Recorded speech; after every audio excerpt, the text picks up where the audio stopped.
नमस्कार दोस्तों, कैसे हैं आप सब। आशा करता हूं ठीक ही होंगे।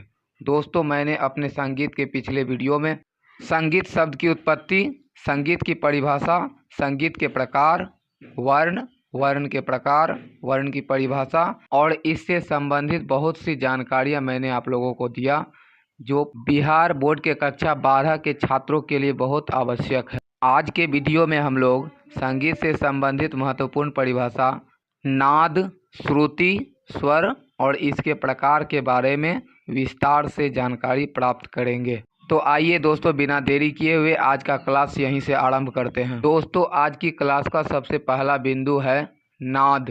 किसी भी प्रकार की ध्वनि को संगीत की भाषा में नाद कहा जाता है। दोस्तों, नाद को अंग्रेजी में साउंड और हिंदी में ध्वनि कहा जाता है।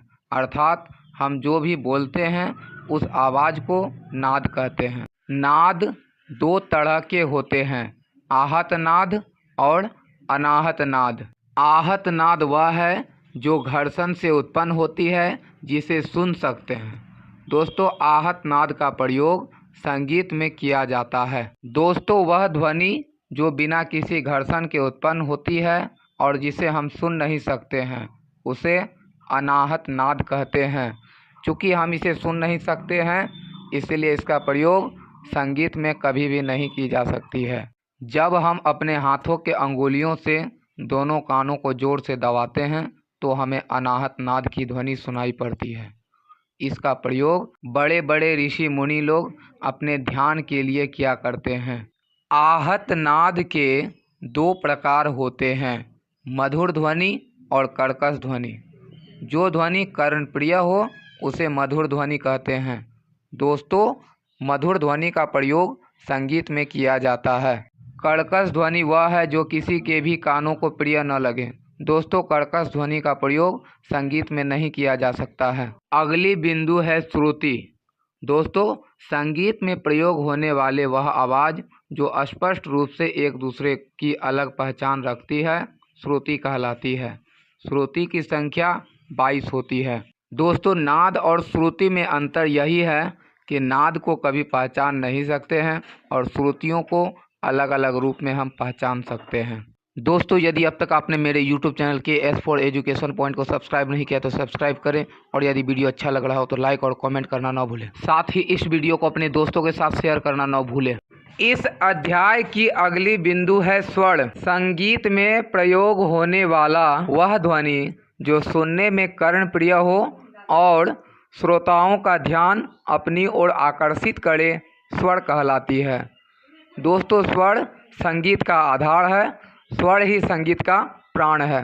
स्वर की परिभाषा देते हुए संगीत के महान विद्वान पंडित अबोहर ने कहा है, जो अपने आप ही सुनने वाले के चित्त को अपनी ओर आकर्षित करता है, उसे स्वर कहते हैं। दोस्तों, संगीत में स्वरों की संख्या 7 होती है और सातों स्वरों को अलग अलग नामों से जाना जाता है, जो इस प्रकार है। सा स्वर का पूर्ण नाम षड्ज है। रे स्वर का पूर्ण नाम ऋषभ है। ग शब्द का पूर्ण नाम गंधारी है। म स्वर का मध्यम, प का पंचम, ध का धैवत और नी स्वर को निषादी के नाम से जाना जाता है। दोस्तों, स्वर के दो प्रकार होते हैं। पहला प्रकार है शुद्ध स्वर। जो स्वर अपने निश्चित स्थान पर हमेशा बना रहता है उसे शुद्ध स्वर, अचल स्वर, अविकृत स्वर या प्रकृत स्वर कहते हैं। जैसे सा, रे, ग, म, प, ध और नी। दोस्तों, इनकी संख्या 7 होती है। वैसे स्वर जो अपने स्थान से ऊपर या नीचे जा सकता है उसे विकृत स्वर, चल स्वर या अप्राकृतिक स्वर कहते हैं। जैसे रे, ग, म, ध, नी। इनकी संख्या 5 है। दोस्तों, विकृत स्वर के भी 2 प्रकार होते हैं, कोमल स्वर और तीव्र स्वर। जब स्वरों को उसके निश्चित स्थान से नीचे गाया या बजाया जाए तो उसे कोमल स्वर कहते हैं।